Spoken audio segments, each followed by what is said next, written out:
Okay, so this is our last AP review. Starts out with a tough problem. This is continuous, and we know that this integral is 42, this integral is negative 32, which means just if you went from 3 to 7 of f of x dx, that would be equal to positive 32 if you just switch them around. So what does that even mean? Well, it means the area. So it means the area from 1 to 7 of the function is 42. So that is 42. From 3 to 7 happens to be not 42 but 32. So how much would this be? This would be 10 here in order to make that. So it's wondering the integral from 1 to 3, but it's also doubled, so it's 20. Let f of x be a twice differentiable function where t is the tangent line of f at x equals 2.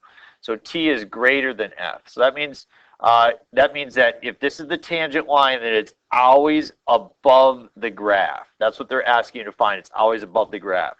And if it's always above the graph, that means that the graph is concave down. And concave down means that f double prime is less than 0. So f double prime is less than 0, so it's going to be letter E. Vertical line, x equals 2. So if you have an asymptote at 2, okay, so then what do we know about the function? Well, notice that these two down here talk about the limit as x goes to infinity, and we don't know anything about as it goes to infinity, as it goes off that way. We don't know anything about that. They're trying to trick you there. But what happens as it goes to 2? Well, it could either go up to infinity, or it could go, say, down to negative infinity. Those are possible, but the limit can't be 0. It can't be 0, okay? So it says which of the statements must be false. This one must be false. We don't know about those, but letter A must be false. So A is the choice there. All right, so this is the graph. We've got h is equal to the integral function, and it says when is h increasing? So h is increasing when h prime is positive. That's what it means to be increasing, is when your derivative is positive. Well, what's the derivative of h? If you take the derivative, those go away. So we're wondering, where is f positive? And f is positive from 3 to 9. So 3 to 9 is your location. First derivative of the function is given by that. Which of the following values does f have a local minimum? So f has a local minimum when f prime changes from negative to positive. And this is my f prime function. This is a calculator section, so I'm going to turn my calculator on. I'm going to go to y equals, I'm going to type in sine of x squared. So I've got that, and I'm going to go to my window, and I'm going to change, let's see, we'll just go from, let's see, -1 to 3. Looks like that should be enough to see the x values that they want. And then if we look at the y values, I'm going to go from -1 to +1, because it's a sine function. It just goes from 1 to 1. And we check out that graph. And so I'm looking for where this guy goes from negative to positive. And if I calculate a 0, I'm looking over here. So right here I'm going from positive to negative, so that's not the spot. But over here is where I go from negative to positive. And so I can find that using the 0 function on my calculator, which is 2.506. They probably round to 7, so A is the correct answer. All right, if limit as x goes to a of the function is equal to f of a, which is following statements must be true, this is the exact definition of continuity. But let me actually take a second to help you understand what the heck that means. So if as x approaches a, so if we have an a value, okay, so let's say that the limit exists, okay, so the limit exists, so we're headed this way and that way, the limit exists. It also says that if you evaluate the function, you get that same spot, so it fills in that spot, so you can see that it is now continuous. So that's what we want. It does not mean that you can take the derivative, so you might have a corner, so you can have a corner, and that would be the case, so this is definitely wrong, okay? It doesn't mean that for all x, f of x is equal to a. You could have an open circle here and closed circle there, and now that's not true. The line y equals f of a is tangent to the graph. That's not true either, and you don't necessarily have a vertical asymptote. This is the definition of continuity, folks. All right, temperature F in degrees Fahrenheit. I had to read this one twice because I almost made a mistake because I saw this average temperature. So right away I saw slope. But if you look, it says this is the temperature. This is the temperature function. And this is to the nearest degree, what is the average temperature? So I'm not wondering the average rate of change. I'm wondering the average value of the function. And the average value of the function will be the integral from 0 to 10 of 1 over 10 of f of t dt. So you have to understand the difference between average rate of change and average value of a function. So because I'm given the temperature function, I'm looking at the average value of the function. That's what we use. So I go to my calculator.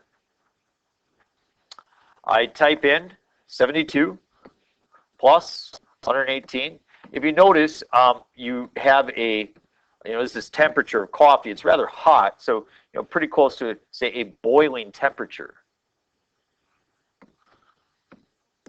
And if it's close to a boiling temperature, our window, we could jump that window. We'll go -10 to 10 for the x values. But then for the y values, maybe we should go like, say, -10 all the way up to, say, 250, because, we got high temperatures going on. So if I do that, I could probably see the graph better, and I sure can. And we're going to integrate that guy. We're going to integrate it, number 7, from 0 to 10. And as I do that, so cool how your calculator does that. I get 1,488.207. We multiply it by 10, and the closest degree is 149. This one's an easy problem that looks very complicated. So it says f prime of x equal to cosine of x squared. They're wondering what is, if f of 3 is 7, what is f of 2? Well, notice that f is an antiderivative. So if you set this up, the integral of from 2 to 3, so I'm going to choose those two values I have here, 2 to 3, of f prime of x, okay, dx. And that's equal to the antiderivative of f prime is f. So f of x evaluated at 3 and at 2. Okay? So we would get f of 3 minus f of 2. And we know that f of 3 is 7 minus f of 2. And what is the whole integral equal to? Well, we can use our calculator for that. I go with my calculator, I type in cosine of x squared. And I'm going to zoom standard.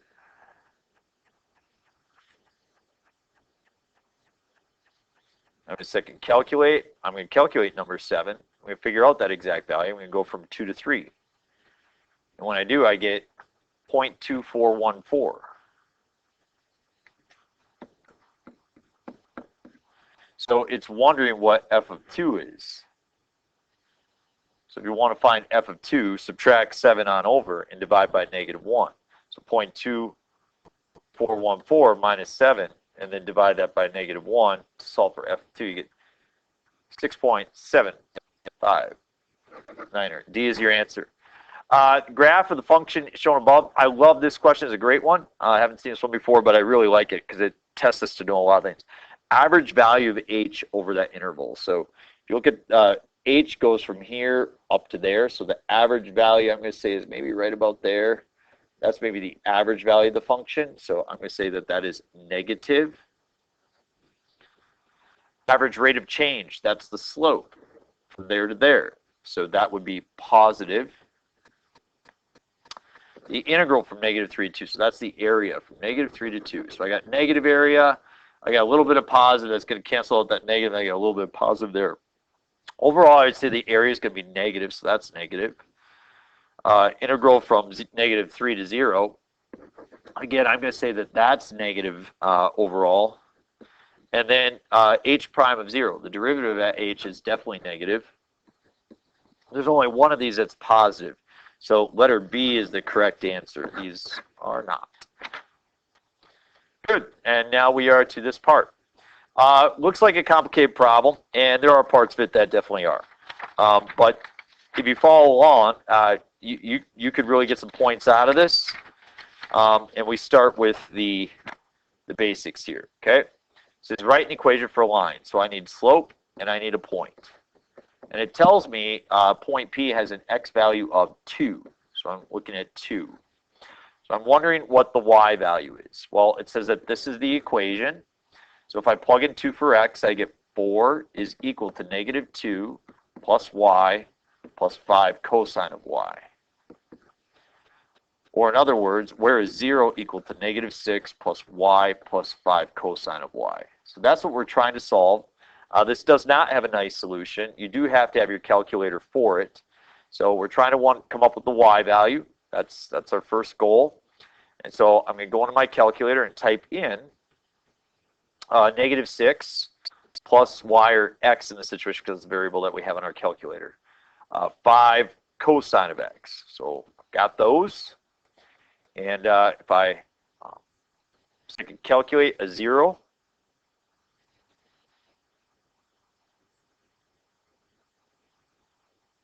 there it goes. Looks like it crosses right at about 5, but it doesn't cross right at 5.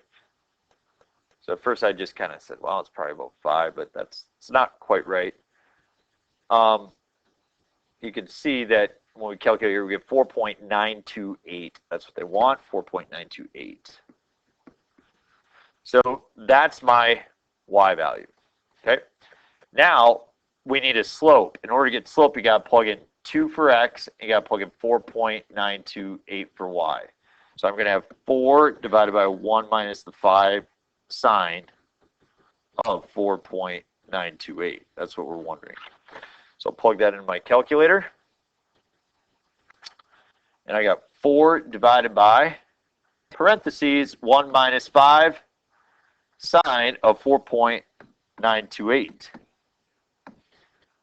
0.679.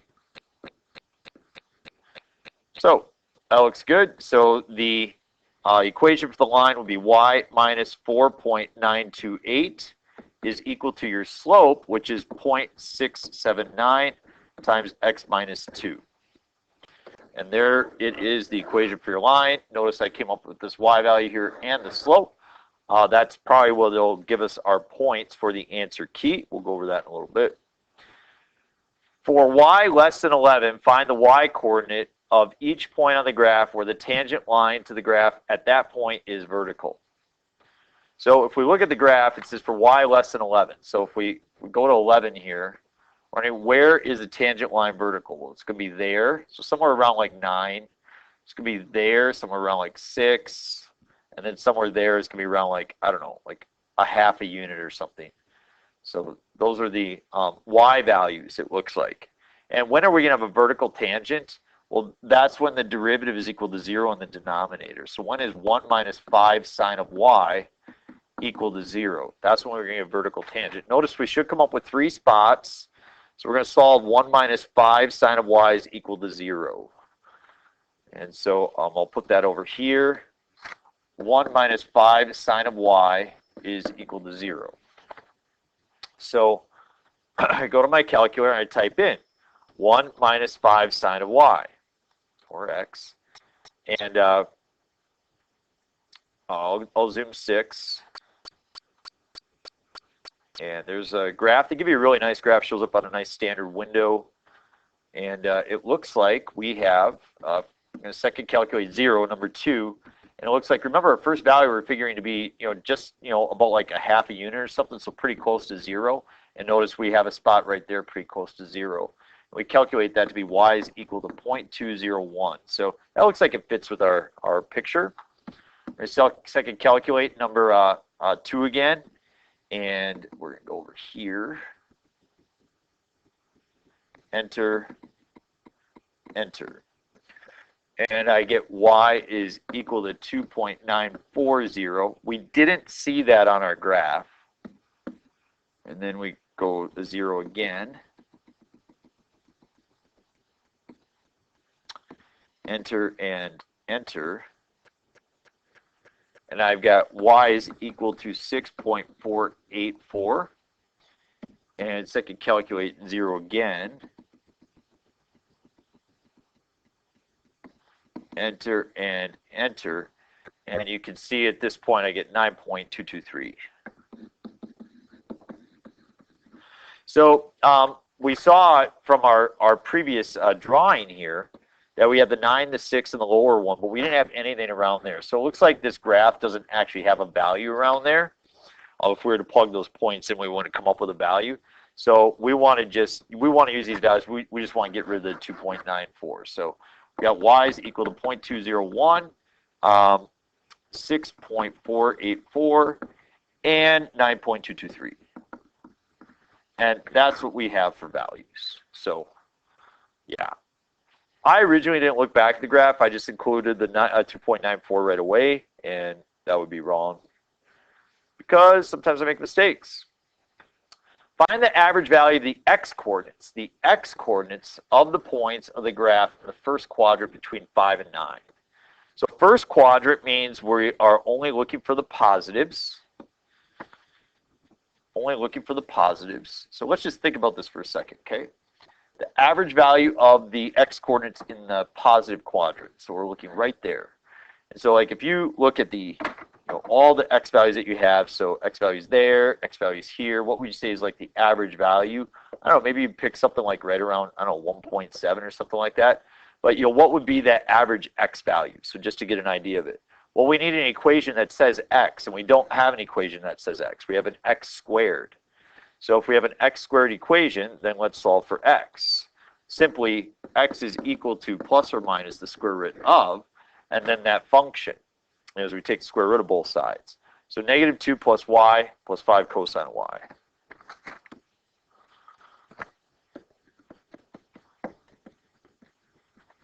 Notice how we're in the first quadrant, so we're only looking for the positive one. And it says the average value of the function. Well, how do we come up with the average value of the function? We do the integral, and since it's from 5 to 9, we're going to go 1 over 4. Integral negative 2 plus y plus 5 cosine of y dy. So there you have it. Yeah. I get it. It's tough. You guys are doing great. You're trying. You're focusing. Hopefully you had a good breakfast this morning.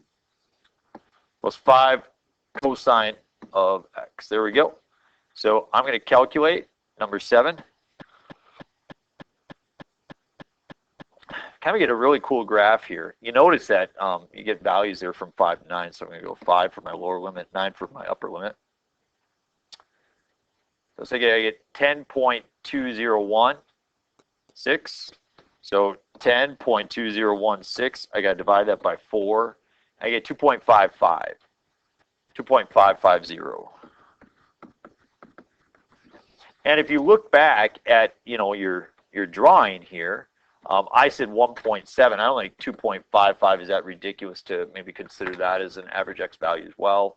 But it says 5 to 9, so I should not have even thought about that situation there. So, but yeah, that's what you get.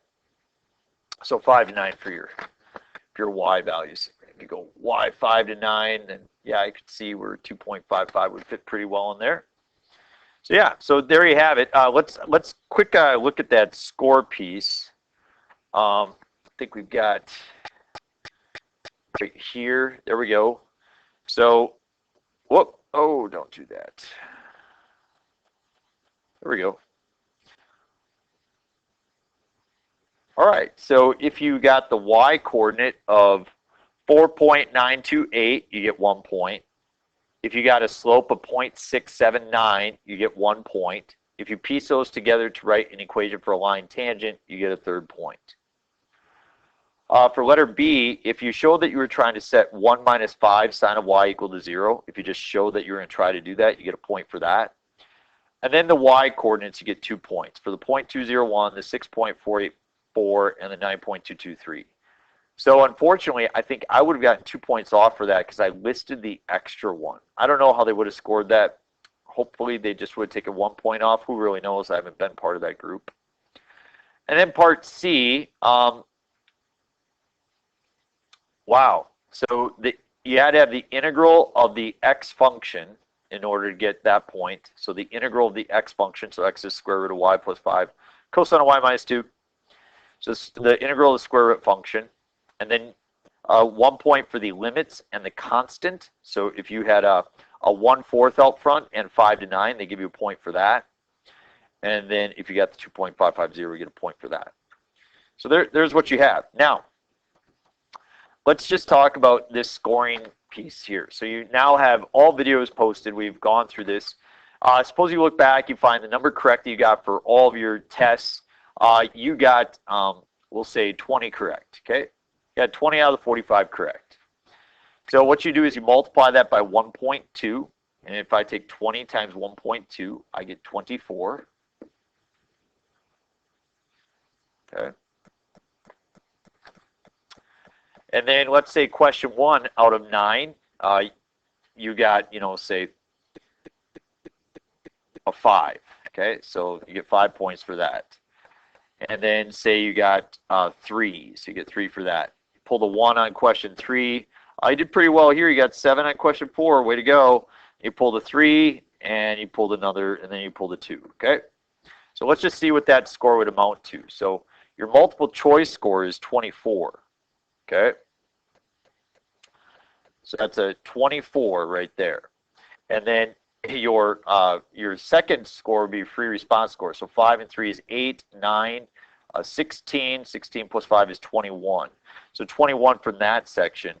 So you'd have a total score of 45 then for your composite score. Now what would a 45 give you? Oh, look at that. 45 just about gets us a 3. 45 was a cut line for a 2. So you're just 1 point away from getting that 46, which would have been a 3 in that scenario. So that's just an example of scoring it, kind of seeing where you're at. You can see how challenging the test is. Fortunately, you guys are extremely intelligent. You've been working very hard, and I have no doubt that you're going to do a great job next Monday. We'll see you in class tomorrow.